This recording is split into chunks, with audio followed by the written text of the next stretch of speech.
अस्सलाम वालेकुम my YouTube family, कैसे हैं आप सब। मैं उम्मीद करती हूँ कि आप सब ठीक ठाक होंगे। मैं भी बिल्कुल ठीक ठाक हूँ। आप सबको सबसे पहले तो मेरी तरफ से बहुत बहुत बहुत ज़्यादा बकरा ईद मुबारक। आप लोगों की ईद कैसी गुजरी? मेरी तो बहुत ज़्यादा बिजी गुजरी। आगे मैं आपको चलकर बताऊँगी कि मेरी ईद कैसी गुजरी। बहरहाल ये वाला जो व्लॉग था मैंने ईद से एक दिन पहले ही बनाना शुरू किया था। ईद से पहले मेरे बहुत सारे काम थे जो मैंने निपटाने थे और ईद से पहले मैंने इन सब कामों को ख़त्म करना था। आज सबसे पहले मैं और मेरी सास अम्मी हम दोनों गए। सबसे पहले जाकर हम लोग घर के लिए ग्रॉसरी कर लेकर आए, क्योंकि मेरे घर की ग्रॉसरी का बिल्कुल एंड हो चुका था। हर चीज़ टोटल ख़त्म हुई हुई थी। फिर हम लोगों ने सोचा कि सबसे पहले जाकर ग्रॉसरी कर लेकर आते हैं, क्योंकि ईद के पहले 3 दिन तो छुट्टियां होती हैं, बाज़ार बिल्कुल बंद होता है। और वैसे भी ये जो बकरा ईद होती है ना, इसके एक हफ़्ते बाद तो काफ़ी सारी शॉप्स ऐसी होती हैं जो बंद होती हैं और जल्दी जल्दी से खुलती नहीं हैं। तो फिर हम लोगों ने ग्रॉसरी कर ली, क्योंकि ईद पे कुछ ऐसा सिस्टम होता है ना कि मेहमानों का भी आना जाना होता है। और वैसे भी घर में काफ़ी सारी चीज़ें बनती रहती हैं बकरा ईद पे। तो कुछ मिर्च मसाले भी काफ़ी हद तक ख़त्म हुए हुए थे, तो वो सारी चीज़ें मैं लेकर आई थी। अच्छा, मुझे काफ़ी सारे लोग पूछते हैं आप कौन सी चीज़ यूज़ करती हैं, तो ये मैं एडम्स की चीज़ यूज़ करती हूँ, चेडर चीज़ भी और मोज़रेला चीज़ भी। तो ये भी मैं लेकर आई थी, तो मैंने सोचा कि आप लोगों को दिखा देती हूँ कि मैं कौन सी चीज़ यूज़ करती हूँ। अच्छा, अब मैं ड्राइंग रूम में आ गई थी। ड्राइंग रूम में मुझे थोड़ा-सा काम था। जब मैंने ड्राइंग रूम की डीप क्लीनिंग की थी ना, तो ये सोफ़े के जो कुशन्स हैं, इनके सारे कवर मैंने उतार दिए थे। ये काफ़ी ज़्यादा गंदे हुए हुए थे। फिर इस दफ़ा जब आंटी ने कपड़े धोए हैं, तो उन्होंने साथ ही ना इनके कवर्स भी धो दिए हैं। तो अभी मेरे पास थोड़ा-सा टाइम था, मैंने कहा सबसे पहले जाके ना मैं ड्राइंग रूम की सारी सेटिंग कर आती हूँ। जितने भी कुशन्स हैं ना, मैं इनके ऊपर सारे कवर चढ़ा आती हूँ और इसको अच्छे से सेट कर आती हूँ। क्योंकि हमारे यहाँ पर ऐसा होता है कि बकरा ईद पे बहुत ज़्यादा रश होता है। हमारी दुकान के जितने भी वर्कर्स होते हैं ना, वो सारे आ जाते हैं और हमें सबको ना ड्राइंग रूम में बिठाना पड़ता है। तो इसलिए मैंने ना सोचा कि मैं एक दिन पहले ही इसको अच्छे से सेट कर लेती हूँ, क्योंकि ईद के दिन सुबह-सुबह इतना ज़्यादा काम होता है कि हम लोग कोई एक्स्ट्रा काम नहीं कर सकते हैं। बच्चों को तैयार करना होता है, हस्बैंड को चीज़ें देनी होती है, बहुत सारे काम ऐसे होते हैं। तो यहाँ पे मैंने सारा ड्राइंग रूम सेट कर लिया था। अच्छा, ये मुझे ना ड्राइंग रूम की सीलिंग इतनी ज़्यादा पसंद है ना, हमारे पूरे घर में सिर्फ ड्राइंग रूम की सीलिंग बहुत मज़े की हुई हुई है। तो ये मैं आपको इसलिए दिखा रही हूँ क्योंकि ये मुझे बहुत पसंद है।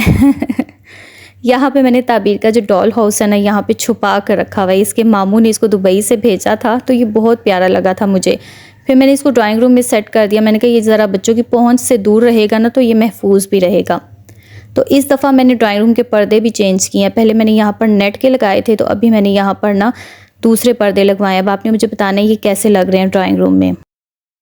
अच्छा, हमारे शाम के जैसे ही 4 बजे ना, तो मेरी सिस्टर आ गई थी मुझसे मिलने के लिए। तो फिर मैंने सोचा कि उसके लिए ना मैं ये पिज़्ज़ा मंगवा लेती हूँ, वो खुश होकर खा भी लेगी और 7 बच्चे भी खुश हो जाएंगे। तो हमारे यहाँ पे ना नई शॉप खुली है पापाज़ फूड के नाम से। तो काफ़ी अच्छा इनका ना ये क्राउन क्रस्ट पिज़्ज़ा होता है, बहुत ज़्यादा मज़े का होता है। हमने पहले भी 1-2 दफ़ा मंगवाया, तो हमें बहुत ज़्यादा पसंद आया था। फिर अभी मेरी सिस्टर आई है ना, तो फिर मैंने अपने हस्बैंड से बोला, मैंने कहा आप वहाँ से पिज़्ज़ा मंगवा कर दें, तो हम उसको भी टेस्ट करवाते हैं उनका टेस्ट कैसा है। तो बहुत अच्छा इनका पिज़्ज़ा होता है। एक दिन पहले मैं बाज़ार गई हुई थी, सुभान की, ताबीर और नूर की मैंने शॉपिंग करनी थी। साथ में इसके बाबा ने थोड़ी सी अपनी शॉपिंग करनी थी। तो हम लोग जब घर पे वापस आए ना, तो रात के 11 बज चुके थे, यानी कि काफ़ी ज़्यादा टाइम हो चुका था। फिर मैंने सारा सामान ऐसे ही रखा। फिर मैंने सोचा कि अभी मेरे पास टाइम है, तो मैं इनको भी अलमारियों में सेट कर देती हूँ, क्योंकि इनको मैंने हैंग करना था। ताबीर और नूर की जो कबर्ड है ना, वो नीचे वाले पोर्शन में मैंने रखी हुई है, तो उनके कपड़े तो मैं आते हुए नीचे ही हैंग कर रख आई हूँ। तो अभी इसके और बाबा के कपड़े जो है ना, मैं हैंग कर अलमारी में रखने लगी थी। अपने और दुआ के तो मैंने पहले ही कर दिए थे, जब मैंने आप लोगों के साथ अपनी और दुआ की शॉपिंग शेयर की थी ना, तो उसी टाइम पे मैंने उनको हैंग करके अलमारियों में लगा दिया था। तो अभी बस इसके और इसके बाबा के कपड़े मैं सेट कर रही थी। अभी मैंने यहाँ पे सेट कर दिया ना, तो सुबह फिर मैं यहीं से निकाल के इनको आराम से ना प्रेस कर दे दूँगी। अच्छा, ईद से एक दिन पहले का जो दिन होता है ना, ये इतना ज़्यादा कोई बिज़ी होता है ना, इस दिन इतने सारे काम इकट्ठे हो जाते हैं जो सारे ख़त्म करने होते हैं। अभी अल्लाह का शुक्र है, मैंने अपने घर की डीप क्लीनिंग जो थी ना, वो टाइम से ख़त्म कर ली थी, तो डीप क्लीनिंग वाला मेरा कोई काम नहीं था। खैर, जैसे ही मैं घर के कामों से फ़ारिग हुई, उसके बाद मैं यहाँ पार्लर में आई। थोड़ा सा मैंने अपना काम करवाना था, ताबीर की मैंने कटिंग करवानी थी। ताबीर के बाल बहुत ज़्यादा लंबे हो गए थे, ताबीर के बालों की ग्रोथ बहुत ज़्यादा है। तो फिर आजकल इतनी ज़्यादा गर्मी है ना, और इसको आदत है कि ये बाल खोल देती है। इसको पोनी बनाने का बिल्कुल भी शौक़ नहीं है।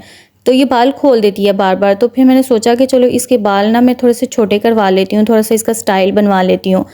तो माशाल्लाह इसको छोटे बाल भी बहुत ज़्यादा प्यारे लग रहे थे, इसकी कटिंग बहुत अच्छी हुई थी। तो जब इसकी कटिंग हुई ना तो ताबीर की तो लुक ही चेंज हो गई थी और ये इतनी ज़्यादा खुश हो रही थी ना कि मामा ने मेरी कटिंग करवाई और मेरे बाल बहुत ज़्यादा प्यारे लग रहे हैं। फिर उसके बाद जब हम घर पर आए, घर के बाकी थोड़े बहुत जो काम थे वो मैंने निपटाए। तो जैसे ही रात हुई फिर दुआ ने और ताबीर ने शोर डाला कि मामा हमें मेहंदी लगा दें। फिर आज मैंने टाइम निकाल कर ना इन दोनों बहनों को मैंने मेहंदी लगाई थी। मैं ख़ुद इतनी अच्छी मेहंदी लगा लेती हूँ, बस मेरे पास थोड़ा टाइम कम होता है ना, तो इसलिए मैं ज़्यादा मेहंदी की तरफ नहीं होती हूँ, क्योंकि मेहंदी वाला काम जो होता है ना बहुत ज़्यादा थका देने वाला काम होता है। ये जी मेरी बेटी का बकरा, हमने बनाया बकरा बकरा ईद मुबारक। आपने बकरा खराब कर दिया। बकरा देखो, बकरा घास के ऊपर खड़ा है। नाइस बना ना बकरा, प्यारा है ना। मम्मा मम्मा मेरे से ये हमारा कुर्बानी का बकरा है और ये देखे हमारा चांद और सितारा। वाह जी मैडम को भी लगा दे। मैडम मल देगी, हाथ गंदे कर देगी सारे। चल मेरी बेटी की मेहंदी लग गई। अल्लाहु अकबर ला इलाहा इल्लल्लाह अल्लाहु अकबर वलिल्लाहिल हम्द। अल्लाहु अकबर कबीरा वल्हम्दुलिल्लाहि कबीरा सुब्हानल्लाहि बुक्रतन व असीला। अच्छा जी, अब मैंने अपना बाकी का व्लॉग जो है ईद के फर्स्ट डे से बनाना शुरू किया था। अभी हमारे यहाँ पे सुबह 8 बजे का टाइम था, तो हमारे यहाँ पे ना तकरीबन 8:30 बजे ईद की नमाज़ होनी थी। तो यहाँ पे मेरे हस्बैंड तैयार हो रहे थे, सुबहान को मैंने रेडी कर नीचे भेज दिया था। तो अभी ये सब जो है ना ईद की नमाज़ पढ़ने के लिए जा रहे थे। मेरे ससुर, मेरे हस्बैंड, मेरा देवर, मेरे देवर के बच्चे और सुबहान, ये सब एक साथ इकट्ठे होकर ईद की नमाज़ पढ़ने के लिए जाते हैं। तो माशाल्लाह इतने ज़्यादा खूबसूरत लगते हैं ना जब ये लोग एक साथ ईद की नमाज़ पढ़ने के लिए जाते हैं। अच्छा, जब हमारे घर के सारे आदमी ईद की नमाज़ पढ़ने के लिए चले गए, उसके बाद मैं किचन में आ गई थी। मेरी सास अम्मी भी उठी हुई थी, उन्होंने मेरे आने से पहले यानी कि किचन के जो छोटे छोटे से काम थे ना वो निपटा लिए थे। यानी कि रात को जो मैं बर्तन धोकर रख कर गई थी उन्होंने सारे संभाल दिए। इसके अलावा कूलर में ठंडा पानी बना दिया। सुबह सुबह इतनी ज़्यादा गर्मी थी ना कि पानी पी पी कर ही बुरा हाल हो रहा था। तो फिर मेरे हस्बैंड जाने से पहले कह कर गए थे कि मैं जैसे ही ईद की नमाज़ पढ़ कर आता हूँ ना तो मेरे आने से पहले ठंडी ठंडी लस्सी बना कर रख देना। फिर मैंने अब्बू के लिए और अपने हस्बैंड के लिए लस्सी बना ली थी, क्योंकि ये दोनों चाय नहीं पीते हैं। ये कहते हैं चाय पीने से ना बहुत ज़्यादा प्यास लगती है, तो लस्सी पीने से ना सुकून सा मिल जाता है। अच्छा, वैसे इस ईद पे ना मैंने कोई मीठा वगैरह कुछ भी नहीं था बनाया, ना ही मैंने चाट बनाई थी, क्योंकि इतनी ज़्यादा गर्मी है ना, तो गर्मी में ऐसी चीज़ें खाने से ना पेट में बहुत ज़्यादा दर्द होती है। तो इस दफ़ा मैंने इसलिए ऐसी कोई चीज़ नहीं थी बनाई। और मेरे हस्बैंड मुझे बोल रहे थे कि सुबह नाश्ते में हलवा पूरी घर में बनाना, घर की हलवा पूरी का ना बहुत ज़्यादा मज़ा आता है। लेकिन आप यकीन करें कि हमारे ईद वाले दिन भी ना सुबह के टाइम पे गैस ही नहीं थी इतनी मुश्किल से मैंने चाय बनाई थी ना, बिल्कुल हल्की सी दम पे गैस आ रही थी। तो फिर मैंने बाज़ार से नाश्ता मंगवा लिया था। मेरे ससुर नान और चने लेकर आ गए थे, तो फिर मैंने बाज़ार से नाश्ता मंगवा लिया था। साथ में मैंने घर पे लस्सी बना ली थी और चाय मैंने इतनी मुश्किल से मैंने चूल्हे पर बनाई, और चूल्हे पे भी वो इतनी मुश्किल से बनी। फिर एंड पे मैंने तंग आकर ना मैंने उसको उठाकर मैंने सिलेंडर पे रखा तो मैंने बनाया। हमारी सिटी में तो ऐसे दिनों का भी कोई एहतराम नहीं किया जाता कि ईद का दिन है, लोगों के घर में मेहमानदारी होती है, मेहमानों का आना जाना होता है, तो कम से कम हमें ईद वाले दिन तो गैस देनी चाहिए। लेकिन ऐसे मौके पे भी गैस ना हो तो इतनी ज़्यादा परेशानी हो जाती है।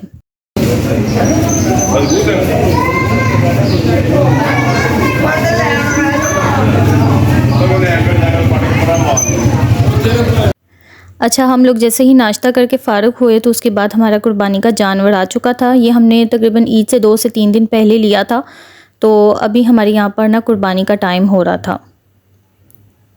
बच्चे भी तकरीबन रेडी हो चुके थे। दुआ को मैंने टाइम से उठा लिया था, इसको मैंने बोला था कि टाइम से रेडी होकर आ जाना, ताकि जैसे ही हम लोग कुर्बानी करके फ़ारिग होंगे तो फिर तुमने जाके ना बाहर गोश्त वगैरह डिस्ट्रीब्यूट कर कर आना है अपने एरिया में, अपने रिश्तेदारों में।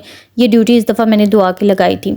तो यहाँ पे सुबहान और इसके बाबा भी रेडी होकर बिल्कुल बैठे हुए थे, क्योंकि कुर्बानी का वेट हो रहा था। अभी हमारा कसाई नहीं था आया, तो जैसे ही कसाई आया उसने कुर्बानी करनी स्टार्ट की, तो फिर मैंने जल्दी से उनके लिए चाय बना ली थी। पहले हम लोगों ने उनसे पूछा कि वो लोग नाश्ता करेंगे, तो उन्होंने बोला कि हम लोगों ने नाश्ता नहीं करना, हम लोग नाश्ता कर कर आए हैं।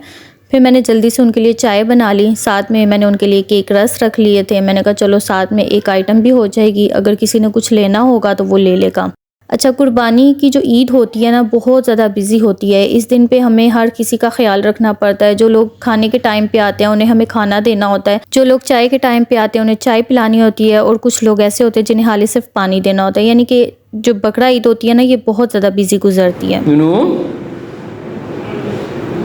पापा जी ये तो ड्राइंग रूम रखना है। अच्छा जनाब। ड्राइंग रूम में चेयर। इधर भी अच्छी आ रही है हैं? इधर ड्राइंग पे डालना है। कोई बात नहीं। ड्राइंग रूम रखना है। नहीं, हैं? ड्राइंग रूम रखना है। ड्राइंग रूम में छोड़ो। उधर चेयर। अच्छा जी, अब यहाँ पे मैं दोपहर के खाने की तैयारी करने लगी थी। हमारी माशाल्लाह से कुर्बानी हो गई थी। फिर मैंने जल्दी से अपने हस्बैंड से बोला कि मुझे इनसे थोड़ा सा गोश्त लेकर दें, मैं जल्दी से ना दोपहर के लिए खाना बना लूँ। तो अभी मैं बनाने लगी थी बनू बीफ पुलाव। वैसे पहले मैंने सोचा था कि आज मैं साथ में कुछ मसाले वाला गोश्त बना लूँगी और साथ में कुछ नमकीन गोश्त बना लूँगी, लेकिन हमारी गैस 12 बजे आई और 2 बजे उसका प्रेशर कम होना शुरू हो गया था। फिर इतनी देर में न सिर्फ मैंने पुलाव ही बना सकी हूँ और इससे ज़्यादा तो मैं कुछ बना नहीं सकी। खैर, अभी यहाँ पे मैं गोश्त की यखनी बनने के लिए रखने लगी थी। तो चलें सबसे पहले हम इसकी रेसिपी देख लेते हैं। यहाँ पे मैंने तकरीबन 1.5 से 2 किलो गोश्त होगा जो मैंने कुकर में डाल लिया, और इसके अंदर मैंने अपने हिसाब से पानी डाला है, यानी कि जितनी मुझे यखनी चाहिए ना उस हिसाब से मैंने इसके अंदर पानी डाला है।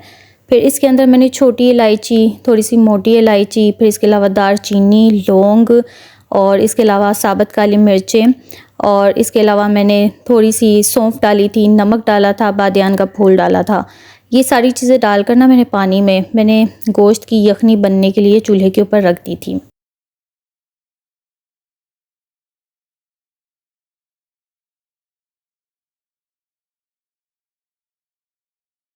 अच्छा, अब साथ में ही ना मैं पुलाव के लिए मसाला भून लूँगी, क्योंकि ये जो गोश्त होता है ना ये ताज़ा ताज़ा होता है, और इसको जब हम पकाते हैं ना तो ये इतना ज़्यादा टाइम नहीं लगता गलने में। तो वैसे भी बीफ जो है ना कुकर में गलने में तकरीबन 20 मिनट का टाइम लेता है। 20 मिनट के अंदर बीफ बहुत अच्छे से गल जाता है। फिर मैंने सोचा जितनी देर में बीफ गलता है ना उतनी देर में मैं जल्दी जल्दी से मसाला भून लेती हूँ, तो फटाफट से ना मेरा बनू बीफ पुलाव बनकर रेडी हो जाएगा। तो खैर, यहाँ पे मैंने देगची में पहले हस्बे ज़रूरत कुकिंग ऑयल शामिल किए। इसके अंदर मैंने जो है ना 3 से 4 बिल्कुल स्मॉल साइज़ के प्याज काट कर डाल दिए हैं। तो जैसे ही प्याज का कलर चेंज हुआ है ना, तो फिर इसके अंदर मैंने थोड़ा सा पानी डाला है। अच्छा, जब हम लोग इसके अंदर पानी डालते हैं ना तो प्याज अपना कलर छोड़ देता है, और जो ये अपना कलर छोड़ता है ना चावलों के ऊपर, इसका वही कलर आता है। तो फिर आप प्याज को ना अपने हिसाब से, यानी कि थोड़ा सा डार्क ब्राउन या लाइट ब्राउन रख सकते हैं। यानी कि आपने पुलाव का जितना कलर डार्क रखना है ना उस हिसाब से आप प्याज को ब्राउन कर सकते हैं। खैर, इसके बाद मैंने इसके अंदर 2 टेबलस्पून भरकर लहसुन अदरक का पेस्ट डालकर मैंने इसको अच्छे से भून लिया था। फिर इसके अंदर मैंने 3 जो है ना मीडियम साइज़ के टमाटर काट कर डाल दिए थे, थोड़ी सी सब्ज़ मिर्चें डाल दी थी।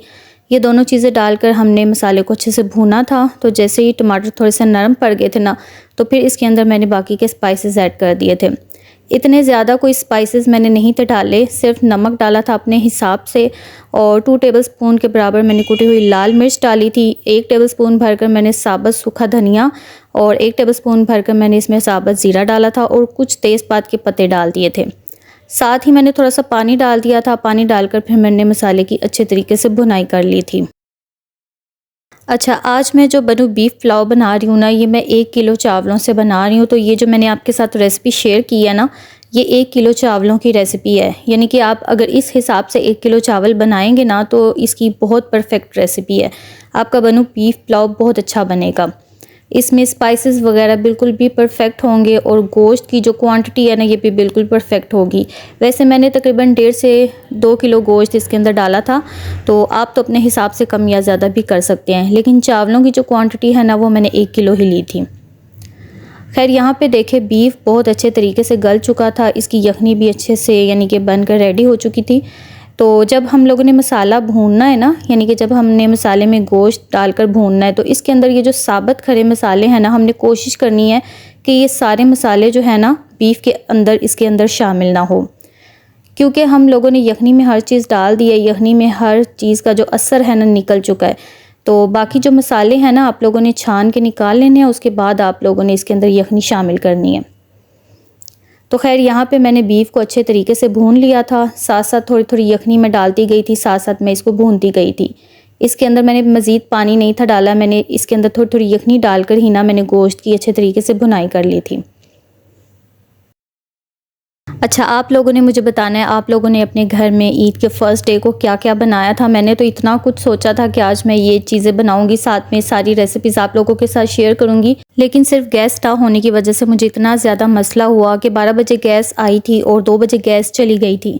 तो सिर्फ 2 घंटे थे मेरे पास, 2 घंटे के अंदर मैंने फिर जल्दी जल्दी से सिर्फ ये बनू बीफ पुलाव ही बनाया था, क्योंकि साथ साथ मैंने जिन लोगों को चाय बना कर देनी थी उनको चाय वगैरह बना कर दी, साथ साथ मैंने मेहमानों को भी देखा, तो बस मुश्किल से ही मैं बीफ बनू पुलाव बना सकी थी। खैर यहाँ पे देखे जैसे ही गोश्त की अच्छे तरीके से भुनाई हो गई थी ना, तो फिर इसके अंदर मैंने तकरीबन 6 गिलास के बराबर यखनी शामिल कर दी थी, क्योंकि मैंने 3 गिलास चावल बनाने थे, तो 1 किलो चावलों में ना 3 गिलास चावल आते हैं, तो फिर उस हिसाब से ना मैंने इसके अंदर 6 गिलास यखनी शामिल की थी। तो जैसे ही यखनी को अच्छे से उबाल आ गया था ना, तो फिर इसके अंदर मैंने ये भीगे हुए चावल डाल दिए थे। अच्छा, चावलों को मैंने ना तकरीबन 1 घंटा पहले ही साफ़ करके मैंने इसको अच्छे तरीके से धोकर भिगो दिया था, क्योंकि मैं जो चावल यूज़ करती हूँ ना ये बहुत अच्छे चावल हैं और इसको मैं जितनी ज़्यादा देर के लिए सोक करके रखती हूँ ना, ये फिर उतने ज़्यादा अच्छे बनते हैं। आप लोगों ने एक चीज़ का ख़ास ख्याल रखना है, जब आप लोगों ने इसके अंदर चावल डाल देने हैं ना, तो इस पॉइंट पे आप लोगों ने नमक चेक कर लेना है, फिर उसके बाद आपने इसमें नमक नहीं शामिल करना, वरना फिर वो चावलों में मिक्स नहीं हो पाएगा। तो जैसे ही चावल बिल्कुल पानी के लेवल पर आ गए थे ना, तो फिर मैंने इसको दम पे पकने के लिए छोड़ दिया था, तकरीबन 20 मिनट का मैंने इसको दम दे दिया था। इस साइड पे देखें कुर्बानी हमारी हो चुकी थी, बस किसाई जो है ना गोश्त बना रहे थे, बस और 1 घंटा लगेगा गोश्त बनने में। फिर इसके बाद हम लोगों ने ये सारा जो गोश्त है ना अपने मोहल्ले में, यानी कि अपने एरिए में, अपने रिलेटिव्स वगैरह में, सब में हम लोगों ने ये मिलकर ना डिस्ट्रीब्यूट करना था। चलें जी, यहाँ पे हमारा बीफ पुलाव भी बनकर अच्छे से रेडी हो चुका है। इसको मैंने तकरीबन 20 मिनट का दम दिया था, तो 20 मिनट के बाद आप लोग देख सकते हैं कितने अच्छे से खिले खिले से चावल बने हैं। तो मेरे चावलों में आप देख लें बिल्कुल भी पानी नहीं होता, इतने अच्छे से खिले खिले से और खड़े खड़े से चावल बनते हैं, क्योंकि मैं इसके अंदर पानी जो है ना बिल्कुल नाप तोल कर शामिल करती हूँ, और इसका जो दम का टाइम है ना वो भी मैं इसको पूरा देती हूँ। तो ये 2 वजूहात होती हैं, जब आपके चावलों में ज़रूरत से ज़्यादा पानी हो जाए तो भी आपके चावल अच्छे नहीं बनते, और जब आप इसको सही तरीके से दम नहीं देते तो तब भी आपके चावल अच्छे नहीं बनते। खैर उसके बाद हम लोगों ने सब ने खाना खाया, खाना खाकर फिर मैं और मेरी सास अम्मी हम दोनों बैठ गए थे गोश्त डिस्ट्रीब्यूट करने के लिए।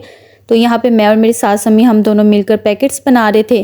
फिर हमारे घर के जो आदमी थे इन सब ने मिलकर ना अपने मोहल्ले में, अपने रिलेटिव्स वगैरह में, यानी कि जान पहचान के जितने लोग थे सब में जाके ना उन्होंने गोश्त डिस्ट्रीब्यूट कर दिया था। फिर उसके बाद मैंने अपना कोई व्लॉग शूट नहीं था किया, क्योंकि जैसे ही हम लोग गोश्त वगैरह बांध कर फारिग हुए थे फिर घर में इतना ज़्यादा गंद बन गया था ना, फिर हम लोगों ने मिलकर सब ने, यानी कि मैंने, मेरी सास अम्मी ने और जो हमारी नीचे वाले पोर्शन में आंटी सफाई करने के लिए आती हैं, हम तीनों ने मिलकर पूरा घर धोया, सही तरीके से हमने हर चीज़ को साफ़ सुथरा किया, क्योंकि पूरे घर में इतनी ज़्यादा चिकनाई हो गई थी। फिर हम लोगों ने उसको साफ़ सफाई की। फिर मैंने अपना बाकी का जो व्लॉग है ये मैंने अगले दिन से बनाना शुरू किया था। इस टाइम पे मैं रेडी होने लगी थी अपनी अम्मी की तरफ जाने के लिए, तो मैंने सोचा कि चले ईद का जो ड्रेस है ना ये भी मैं आप लोगों के साथ शेयर कर देती हूँ कि मेरा ईद का ड्रेस कैसा लगा, क्योंकि आप लोगों को इंतज़ार होगा कि आप ही ने ईद का ड्रेस पहना है कि नहीं पहना, और आप ही ईद के दिन कैसी लग रही थी।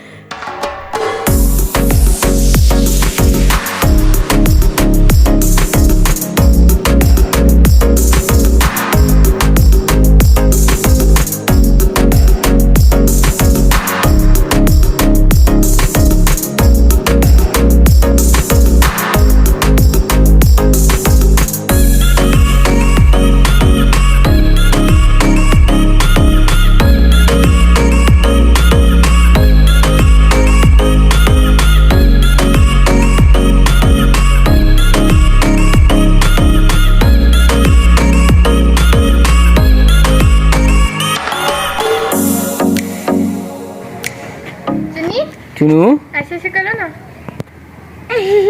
हाय करो, हाय चुनू बाय भी करो, बाय बाय भी करो, बाय। शिवानी तू भी साथ हो ना। अच्छा जी, मेरा ये वाला जो बाकी का जो व्लॉग था ये मैंने ईद के दूसरे दिन से बनाया था, जो मैंने थोड़े बहुत क्लिप्स आप लोगों के साथ शेयर कर दिए थे। फिर उसके बाद मैं अपनी अम्मी के घर पे आ गई थी। बाकी का जो सारा दिन था मैंने अपनी अम्मी के साथ, अपनी बहनों के साथ स्पेंड किया था, अपने अब्बू के साथ। तो उसके बाद मैंने कोई व्लॉग शूट नहीं किया और बस यहीं पे मैं अपने इस व्लॉग को एंड करूँगी। तो आप लोगों ने मुझे बताना है कि आप लोगों को मेरा आज का व्लॉग कैसा लगा, और अगर आज का व्लॉग पसंद आया तो वीडियो को लाइक कर दें, शेयर कर दें। चैनल पर न्यू हैं तो चैनल को सब्सक्राइब कर दें। फिर से मिलूँगी अपने एक और किसी अच्छे से व्लॉग के साथ। तब तक के लिए आप अपना और अपने प्यारों का बहुत सारा ख्याल रखें और मुझे अपनी दुआओं में याद रखें। अल्लाह हाफिज़।